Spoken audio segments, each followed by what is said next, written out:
I'm Christina Hawks. Welcome to Contact Staff Fundamentals. No matter your level of skill, I urge you to see how I've laid my foundation so that later in the series, when I'm trying to show more intermediate and advanced transitions, we'll all be coming from the same place. On a properly weighted contact staff, the only part that needs to be supported is the center.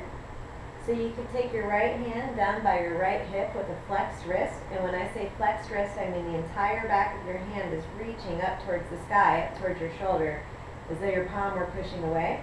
And you can use your left hand to set the staff on your right wrist, and see how it could just balance. I define a lock point as any place you can redirect the rotation of a staff using 2 points of leverage that doesn't include grabbing it with the palm of your hand.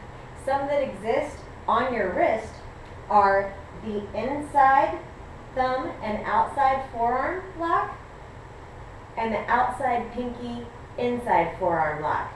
So go ahead and give yourself a chance to feel how it will connect both with the side of your pinky and the inside of your wrist, as well as the outside of your thumb and the outside, or at least top part of your forearm. You can kind of bend your elbow so that your hand's lower but your elbow is higher than the staff to really feel that rotation.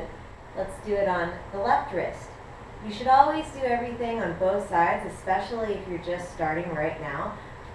I have developed weird muscles by doing the matrix in only one direction, and it really hurt my hips and stuff. So on the left hand, using your right hand to put it on the back of your wrist, you'll again notice that you have the outside of your thumb, not in between your thumb and first finger, but always the outside, and the outside of your pinky and inside wrist. Other lock points you have are your elbow. The knees can be considered a lock point, as can your hip creases and your ankles. Your ankles are much like your hand in that you have the big toe side and outside shin and the little toe side and inside shin to work with. These are things that we'll be using when we start doing pickups later on in the series. You can balance it on your right shoulder with the center mark right on the center, tucked up in that neck, and raise your right hand. See how you can use this pinch point to create momentum. This is helpful sometimes when you're trying to make the staff have a little bit more of a spin. For clarification, when I say that I'm spinning a staff vertically, I mean that I'm spinning it in wall plane, either in front or behind my body. When I say that I'm spinning it horizontally, it's more like a helicopter blade. So even though it may go up and down in space, the ends remain equidistant from the ground. What took me forever to learn, and I'm so happy to be able to tell you right from the beginning, is that you can't always start at the beginning of the move and expect the end to get better. So I like to break a move into pieces and find different ways to utilize the points into new transitions and combinations. To really increase the speed at which you'll learn a move, figure out your glitch point. Is there a place where you always seem to be messing up? Can you start at the transition right before that place so as not to complete an entire move before you get to it to practice?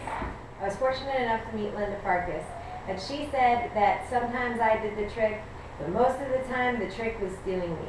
And what she meant was that I was moving way too fast and using too much momentum for my throws instead of using the slope of my arm and the rotation of my staff to create the right momentum. It was maybe the best advice I have ever gotten, so really have a light touch and try for a slow roll when working with contact staff. Another mind-blowing moment for me was when I realized that people weren't just naturally good at things, and that through practice you could become good at things and surpass even your own expectations. I hope that through this series you will find so much success that it'll lead you down a road where you can really dance and be expressive with the staff. There's no doubt in my mind that if you try, you can move quickly through this fundamental series. It just takes a little bit of drilling and practice. And when you're not motivated, you can still have discipline to drill those moves that you know need work. And just think, once we're done putting the fun in fundamentals, we get to do all the advanced transitions and combos. I'm super stoked because eventually maybe we can do a flash mob routine.